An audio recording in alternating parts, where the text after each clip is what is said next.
વડોદરા શહેરના કારેલીબાગ વિસ્તારમાં હોળીના દિવસે બનેલી ગોઝારી અકસ્માતની ઘટનાને લઈને કોંગ્રેસ દ્વારા પોલીસ કમિશનરને આવેદનપત્ર આપવામાં આવ્યું હતું।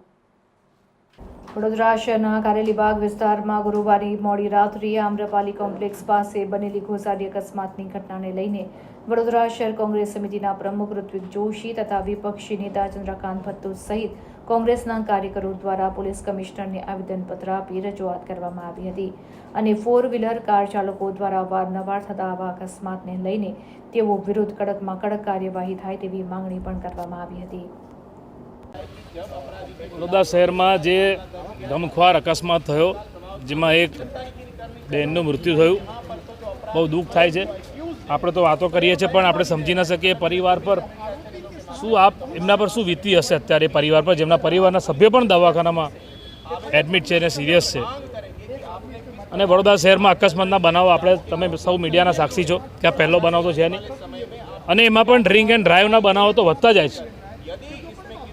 આ જે આરોપી છે એ આરોપીને મને એવું ખબર નથી પડતી કે પોલીસ દ્વારા એને કેમ આવી સુવિધા આપવામાં આવે છે કે જે આરોપી પકડાય એ આરોપીને આપણે મોઢું ઢાંકી દેતા હોય છે કાં તો મીડિયાથી દૂર કરીએ છીએ, તો આ આરોપીને એવી કેમ છૂટછાટ આપવામાં આવી? મીડિયામાં બાઇટ આપી રહ્યો છે બિંદાસ, એના મોઢા પર કોઈ દુઃખની લાગણી નથી।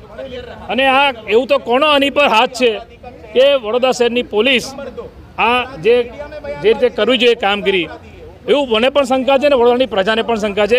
જે વિડીયો મીડિયાના માધ્યમથી અમે જોઈ રહ્યા છે, જે ન્યૂઝ અમને મળે છે, એવી અફવા છે કે ભાઈ આવા કોઈ મોટા માથાનો હાથ છે વારાણસીથી, જેના કારણે આને બધી છૂટછાટ આપવામાં આવી છે।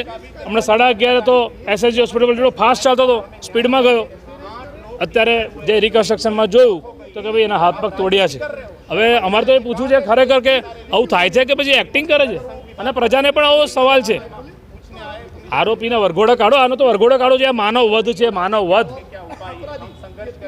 વડોદરા શહેરમાં શહેરીજનો પરિવાર સાથે બહાર નીકળ્યા હોય 2 વ્હીલર પર, અને પાછળ કોઈ યમરાજ બનીને આવીને આવી તો એમનો જીવ લઈ લે, આવો અધિકાર કોને આપ્યો છે? આપણા પાસે વડોદરા શહેરમાં સીસીટીવી કેમેરા છે।